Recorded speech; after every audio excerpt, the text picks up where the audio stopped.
મારું એક જ કહેવું છે કે આ જે મહાસંમેલન અમે આયોજન કર્યું છે, હવે ગાંધી ચિંધ્યા માર્ગે, મતલબ ગાંધીજીએ સ્વતંત્ર 200 વર્ષ જૂની સત્તા ઉખાડી નાખી હતી, માત્ર અહિંસા અને એક જ વિચાર, કરો યા મરો. અને બાળ ગંગાધર તિલકે કહ્યું હતું કે સ્વરાજ મારો જન્મસિદ્ધ અધિકાર છે, ને આપણે 1947 પછી સ્વતંત્ર છીએ. તો સ્વતંત્ર ભારતમાં આપણો માલ ક્યાં આપવો આપણને ખબર છે.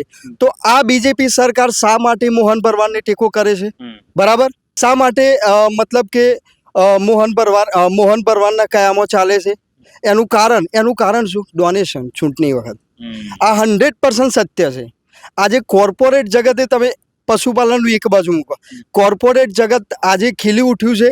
કોર્પોરેટ જગતના જે ખેડૂતના અને પશુપાલકોના જે સંવિધાન છે એ કચડી નાખવામાં અત્યારે આવી રહ્યા છે, અને કોર્પોરેટ જગતને પુશઅપ કરવામાં આવ્યું છે આ સરકારે. કારણ ચૂંટણી ફંડ, ડોનેશન.